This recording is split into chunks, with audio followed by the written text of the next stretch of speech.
ભક્તિ વિના સેવા વિના મળે નહીં. મનસુખભાઈ બોલું. મનસુખભાઈ રાઠોડ. હા હા, આજે સુરાપુરા દાદા વિશે કેતા હતા ઈ. પૂરા દાદા વિશે હા, શું કહેતા? તમે આ વિડિયા બધા ઉતાર્યા ઈ તમે કે બીજા કોઈ? શેના? કમલેશભાઈ. કમલેશભાઈ ને મનસુખભાઈ રાઠોડ બોલું. ઠેક, એટલે આ કમલેશભાઈ નું નથી, તમે કઈ નથી કીધું હે ને? કોને?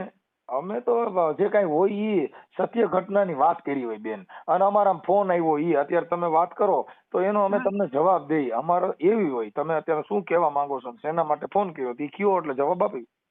હા, પણ એમ નહીં, આ તમે એમ કહો છો કે સુરોપુરો આવો હોય, સુરાપુરા આવા હોય, પણ અને કે દાનભા બાપુની કે ખોટું કેસ વિદ્યા છે, પણ તમારે ત્યાં બધા વિડિયા ઉતારીને જોવા જવું જોઈએ પહેલા.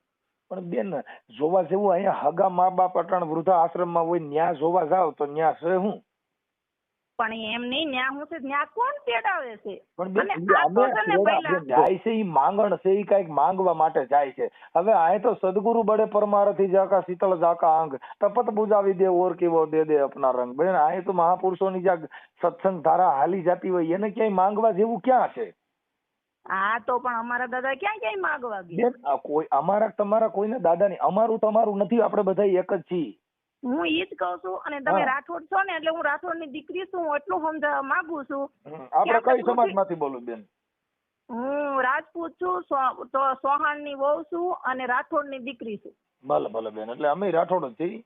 તમે અમારા બેન જ એટલે છો. હું ભાઈ તરીકે જ તમને સમજાવવા માંગુ છું. પણ બેન તમે સમજાવવાનું છે ને, ઈ કાયદા વિરુદ્ધની વાત છે. કોઈને સમજાવવા પોતે સમજ છે. તમે કોઈના ટાણ ન્યાકણ કોઈ એમ નામ કહે છે ઈવડા સમજવાના છે. આ જે જવાના છે ઈ મારા બાપ કીધે બંધ થવાના છે, ઈ જવાના જ છે બેન. કેમ કે એની ગ્રંથિ છે મને અહીંયા કઈ ખાવા થાય છે. આ પણ હું એમ જ કઉ છું કે તો આપણે કોઈ પણ ઉપર કોઈ ના હોય, સુરાપુરા અમારા હોય, તમારા હોય, દાદા હોય, માતાજી, કોઈ ઉપર આપણે કિશોર ઉછારવાની આપણે કોઈ એની અધિકાર નથી ભાઈ, હું એમ કહું. અને આ એક છે, સાંભળો મારી વાત પેલા સાંભળો. આ આપણે પૃથ્વીરાજ ચૌહાણ હતા, બરોબર? તો તમે મારા ભાઈ થાવ, મારે કેવું પડે છે, તો એને એના મામા એને મરાવી નાખ્યા હતા. બેન ઈ બધું ઇતિહાસ છે ને, સુપ્રીમ કોર્ટે કીધું કે આ બધી વસ્તુ કાલ્પનિક છે. તેદી રામાયણમાં રામ ભગવાન હતા, તેદી બોલપેન નહોતો, કાગળ નહોતો, રામાયણ લખી કોઈને? જે વાલ્મીકજીએ જયારે રામાયણ લખીને ત્યારે બેન એને પાંદડામાં લખી છે, લેખન નહોતું. તો આ કાગળનું સંશોધન કોઈને કર્યું? આ રામાયણ લખાણી ક્યાંથી? એનો કોઈ પુરાવો નથી. પુરાવો છે જ તે ને, વાલ્મીકી ઋષિ હતી. વાલીઓ આપણે ત્રીજા ધોરણમાં ભણતા હોય એમાં આવે જ છે, વાલીઓ લૂંટારો હતો, ઘર માટે કરતો. પણ બેન ઈ આવે છે, ઈ ઇતિહાસ સમજાવવા માટે આવે છે. એનું કોઈ ઇતિહાસ નથી. લંકામાં રાવણની કોઈ જગ્યાએ કઈ છે જ નહીં, હનુમાનજી ક્યાં રોકાણ હતી કઈ છે જ નહીં. આ બધી વસ્તુ માણસને ગ્રંથથી સમજાવવા માટે છે.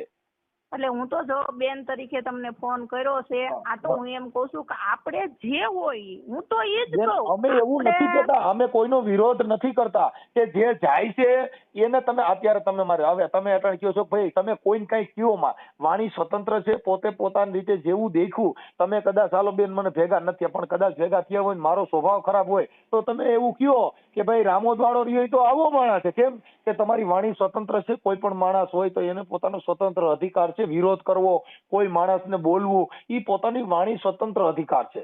એને કોઈને એવું ન કરાય તમે ભોળા દ્વારા દાદાને કઈ કહેતા નહીં, તમે મનસુખભાઈ ને કઈ કહેતા નહીં. ભાઈ ખરાબ હોય એને કોઈ ખરાબ કહે, કોઈને હારો કહે. અમે તો કોઈને હારાય કહેતા નથી, કોઈને ખરાબય કહેતા નથી. અમે તો એવું કહી છીએ તર્ક બુદ્ધિથી વિચારો કે કોઈ દેવી દેવસ્થાન પીર પેગંબર આ છે, આ કોરોના ટાણે એકય હતા નહીં. ઈ નહોતા મારા ભાઈ, પણ પછી આ તો કેટલા 7-8 વર્ષથી હતું, ત્યાં વરહ દીથા બહાર પડ્યું, બરોબર દાદાનું? બેન જો હવે જો જે આયા રાજકોટની પાસે ખીજડીયા છે ને, ત્યાં મામાનું ખીજડીયા મામા સરકાર નીકળ્યા હતા. હા, ઈ મામા સરકારનું કોઈ નામ લે તો એને એક્સિડન્ટ થઈ જાય એવો પરસો દેતા હતા. અટણ ન્યા કણ કાંઈ નથી. અહીંયા પાળિયાદ પા ઓલું ગામ છે ને, ત્યાં કાવો કહું પાતા હતા. ખાખી. હા એ તો આ કળયુગ છે. હું તો એ જ કહું છું. આ તો પસ્તાવી વાત કરું છું. બેન આ બધી વસ્તુ આ દાદરીયો પ્રવાહ છે બેન. આ જે આસારામ બાપુ હતા ને, આસારામ બાપુ, ઈ એનો દબદબો હતો તો કૃષ્ણ ભગવાનની ઘોડે મોરલી વગાડતા હતા, જગત જેને ઊંધા પડે પગે લાગતી હતી. કેમ કે મૂળદાસ રહ્યા ને એને ગધેડે કાઢ્યા હતા. સમાજ છે એને સારું લાગે ઈ કરે. અમારી જેવા આવું નો તમે કયો કે મોરલી વગાડતા, એ તો ઈશ્વર જ હતા. એને તો ભગવાને પોતે સ્વીકારી લીધું હતું કે જયારે એના ઓલામાંથી એક દીકરો ગયો ઋષિ પાસે, બરોબર, એમ કે બાઈ નું વેહ કરી. આ કૃષ્ણ ભગવાન નું તમે કહો કે મોરલી કૃષ્ણ ભગવાન નું નથી કેતો, આસારામ બાપુ નું કઉ છું બેન. કૃષ્ણ ભગવાન આસારામ બાપુ તો હતો જ એવો. હા ઈ અટાણા કયો છો, પણ જે તે સમયે બધા પૈકે લાગતા હતા ને એને ભગવાનના એના ચરણોની રજ લેતા હતા. તમે હું મારા ભાઈનામાં જ ઓલા મારા ભાઈ જ મગાવતો એનું ઓલું આશારામની સોંપડી ને બોપડી. હા પણ બેન એટલે ઈ કઈ હતું કે જગત જેને ઊંધી પડીને પૈકે લાગતી હતી, પણ બાપુ પકડાણા ને બાપુનો ભવાડો થયો, બાપા જગત અટાણે ધૂળ ઉડાડે છે. મારી વાત સાંભળો, મારે હવે નોકરી પછી ઘરે જાવ, હું એટલું જ કઉ છું કે હું તો જ્યાં બને ત્યાં હું તો સત્ય કહું. હું તો જો મારે હું કોઈને માનતી નહોતી પેલા, પણ અહીંયા ગઈ ને પછી મારે ઘણું દાદાની દયાથી સારું છે. એટલે આમાં ઈ તમારી ગ્રંથિ છે, તમારા મનને શાંતિ મળી, ઈ બાકી કોઈને થતું નથી. કાંઈ કોઈ દેવ કાંઈ દેતું જ નથી. કમાવું તમારે, નોકરી કરવી તમારે, રૂપિયા તમારા, અને જસ દેવો બીજાને. આ એવી વસ્તુ છે બેન. પથરા પૂજે હરી મળતા હોય તો કબીર કે મેં તો પૂજું બડા પહાડ. જો એક પથ્થરમાંથી અવાજ આવતો હોય તો કબીરને કાગ બાપુ કે હું તો પથ્થરમાં મોટો પહાડ હોય ને એને સિંદૂર સોંપડી દઉં. તમે આમ નાતે કેવા રજપૂત છો? એ બેન તમે આમ રજપૂત? ના, અમે રાવડી રાઠોડ છીએ. રાવડી રાઠોડ છે ઓલા રાણા પડતા. હા એટલે બેન એટલે કહું છું ભઈલા કે આવું બધું હાલ્યા કરે આપણામાં તો થતું આવે છે. રાણા પ્રતાપ હતા, શિવાજી હતા. પણ ઈ બધાની બેન અલગ મેટર છે. ભોળાદવારી વાત કરો તો ઈ મેટર અલગ છે, આખી મેટર અલગ છે. આ એક હુરાપુરાની વાત છે અને ઓલો શિવાજી હતો એ તો એને તો તમને કહું શિવાજીના હાલડા સાંભળો કે પેટમાં પોડીને સાંભળો તો રામ લક્ષ્મણની વાત. હા એમ ઈ તો એમ નહીં.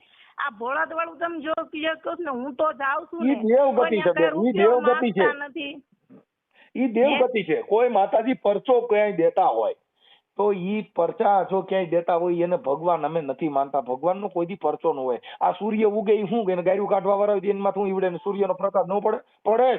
એને રી નો ચડે, એને સંત કહેવાય. હવે આપણે અટાણે બેન જો કોકને કઈક કીધું હોય તો તમે જો અટાણે દાનભા હાટુ થઈને ફોન કર્યો, પછી એની હાટુ થઈને માણસો મર્ડર કરી નાખે.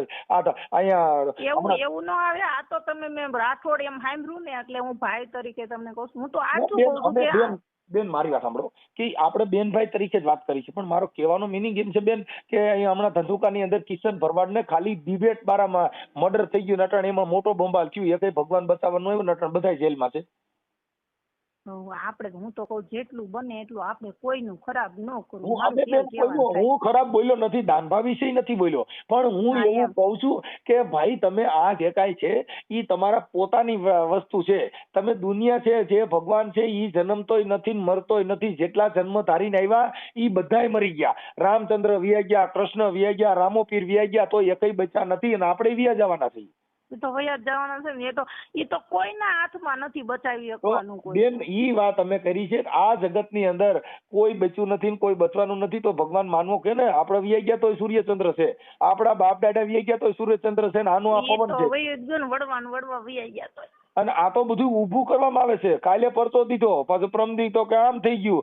ઈ એક ભરમાવાનો ધંધો છે બેન. કોઈ દેવ અમે એવું માનતા, પણ અમે બીજા માનતા ના નથી પાડતા કે તમારી ગ્રંથિ હોય, તમારો વિશ્વાસ હોય, તમે માનો, પણ અમારી દ્રષ્ટિએ કાંઈ નથી એવું માની. અમારે જો અમે તો મેં તો અમારે તો કામ થયું છે, સાક્ષાત જોયેલા છે દાદાને. દાળ પડતા હતા ને, દાળ પડતો હતો ને, અમારે દાળ પાડવાનો હતો, બરોબર. તો દાળ વાળા ભાઈઓ ની આવ્યા હતા તો દાદા ત્યાં નીકળ્યા, બરોબર. એટલે દાદા એટલે નાગ? હા એટલે નાના એવા. નાગ એમને દાદા નો કહેવાય, નાગ છે એ દાદા થોડા કહેવાય. તમારે હજી બેન સમજણ ફેર છે. ઈ જંગલનું જનાવર છે. રાજપરા મારું પીર છે ને, સરમાળિયા દાદા છે ને, અમારા સરમાળિયા દાદા બેન ઈ બ્રાહ્મણો એ આપણે સમજાવી દીધા. નાગ છે ઈ જનાવર છે, ઈ નાગણ નું બચ્ચું છે. કવિ કાગ બાપુ કુળ કેરી નાગણ કે ચંદન ને વીટળાની. આ ગયું નહીં મુખડા કેરું ઝેર કે બાપુ ચંદન ને સુખડે ને શું કરે. ઈ આખા નાગણે છે ને નાગના બચ્ચા હોતી ચંદન માં વીટળાઈ ગઈ તો મુખ માંથી ઝેર નો ગયું. હા ઈ તો છે જ તે. હવે ઈ બટકું ભરે તો બેન દાદા એનો કાયમ લાગે. મોટા મોટા દવાખાના રાખ્યા ને સોમાં આમાં જનાવર કરડે છે ને તો કોઈ ડોક્ટરે કીધું નહીં કાંઈ વાંધો નહીં દાદા આઈડા છે ઉપાધિ કરો માં જીવી જા. દાદા સીધા ફીંડલું વાગ્યે ને આપણો એકનો એક દીકરો હોય ગમે હોય મરી જાય. નહીં તમારે અખતરો કરવો છે અમારા હા. રાજપરાનો. હા નાક કરડે મરી જાય. રાજપરા પાસે નાક કઈડ્યો હોય ને હા અને તમે ટાણા રાજપરા શર્માળિયાનું નામ લ્યો અને ગમે એની ફાળકી આપણે નાખી બેન દો અમારા એટલે ગોંડલ ની જીવી અંદર જાય. સાંભળો બેન અમારા ગોંડલ ની અંદર શર્માળિયા દાદાની નું હાલે સુખવાલાની હોસ્પિટલ છે સ્પેશિયલ જનાવરની જ હોસ્પિટલ છે. નાક પૈડકું જે કઈડ્યું હોય ને એની સ્પેશિયલ ઝેરી જનાવરની હોસ્પિટલ છે બેન. તો ત્યાં આગળ હવે શર્માળિયા દાદા તમે નહીં ત્યાં ને તો માનો, એવડે હું આટલી બધી કેવું? દવા લેવી નહીં. જો ઈ શર્માળિયા દાદા એવડી તેવડ હોય અને ઈ હોય તો આ દવાખાના વાળા એને કઈ ખબર ન પડતી ને તો ઈ ત્યાં શર્માળિયો દાદો જ દવાખાના આગળ બિહાડી દે કે આવડે ઇન્જેક્શન બાટલા દવા ઉછળાવી નહીં શર્માળિયા અગરબત્તી કરીને પગે લાગી દે એટલે ઝેર ન ચડે. બેન ઈ ઝેર ચડે. ઈ કાંઈ ધંધો કરવા થોડા ભઈલા બેઠા છે. હવે તો હું કહું છું પણ બેન દેવની તો એટલી તાકાત હોય ને કે ગરીબ માણસ હોય જેની પાસે પૈસા ન હોય બિચારા વ્યાજમાં લાવીને ડોક્ટર ન દે તો શર્માળિયાને અગરબત્તી કરે જ બત્તી ન જાય. અમારે તો જો ત્યાં બસે બધા હતા આજુબાજુમાં બધા ઈ કઈડો ન હોય. કઈડો ન હોય હાલો લ્યો જય ભવાની. મારે હું અટાણ બેન એવું કહું કે મને છે ને ફલાણા દેવ સપના સીડ્યા હતા ને મને જનાવર કઈડ્યું તો મારા દાદાના પ્રતાપ હતો તો મને કઈ થયું નથી થયું એનો પુરાવો હું. હા તો તમે પણ એમ કરો ને ભાઈ તરીકે હું તમને કહું ભોળા જ જાઓ આપણે તમને ક્યાં કોઈ રોકે છે. બેન, પણ મારે ક્યાંય જવાની જરૂર નથી બેન. મારો બાપ જીવે છે એના જેવો મારા બાપ બીજે ક્યાં ગોતવા જાવો. હા ઈ વાત. મારો એમની બાપ આ તો જીવે છે પડદા જેને ફાટ કરતો જેને પોતે ભૂખ વેઠીને મને મોટો કર્યો હવે બીજા બાપ મારે ક્યાં કરવાની જરૂર છે. આ તો જેના બાપ જેના માય કાંગલા હોય ઈ બીજા બાપ ગોતવા જાય બાકી અમારો તો ઘરે બાપ બેઠો છે. પણ ઈ દાનબા બાપુ ઈ જ કહે છે કે મને હું કામ પગે લાગો. તો હવે તો ઈ તો બધા ઈ કહે છે તો આ પ્રજા તો હું લેવા જાય છે ઈ તો બેન અમે કહી છીએ અમે કાંઈ હા. કહેતા જ નથી. તો જો તમે કીધું દાનબા ના પાડે હે ના જ પાડે દાદા સુખી ફૂલ ક્યાં દાદા કે દાનબા બાપુ દાનભા બાપુ રહ્યા ને ઈ ભગવાન નથી. દાનભા ભાઈ માણસ છે ઈ ઈ કોઈ ભગવાન નથી બિચારો ઈ જ કે છે હા કે મને હું લે પગમાં પડો ઘરે જઈને મા બાપ ને પગમાં પણ તમે પડો. સમજતા નથી બેન. આને એમ થઈ ગયું દાનભાન પગમાં પડી જાય તો હોના બિસ્કિટ ઉતરે પણ એવી ઈ કોઈ દી થાય મેળ ખાય. આ બધા ઈ ઈ તો આગળ કઈક લેવા દાનબા જાય છે બાપુ ના જ પાડે છે. હે દાનબા બાપુ ના જ પાડે છે. હા. હું કઈ કોઈ દેવી શક્તિ કે એવું નથી ભાઈ કે મને તો જો દાદા ને મહાદેવ ને ઈ બોલાવે ઈ હું કહું બાપા તમને. હા એટલે બેન આ બધી વસ્તુ છે ને ઈ પોતાની ગ્રંથિ છે પોતાનો વિશ્વાસ છે. આપણા વિશ્વાસથી આપણે એમ કઈક મને કાલ રાતે સપનું સીડ્યું હતું ને હવાર આમ થવાનું બેન કાંઈ ન થાય. ઈ રેનકા સપના હે. હાલો તો લ્યો જય ભવાની. હા બેન હવે આપણે શું કામ કરો છો ક્યાં ગામ રહ્યો છો? હે ભાવનગર માં ભાવનગર. હા બેન હવે રાજપરાત મારું પીર છે હો.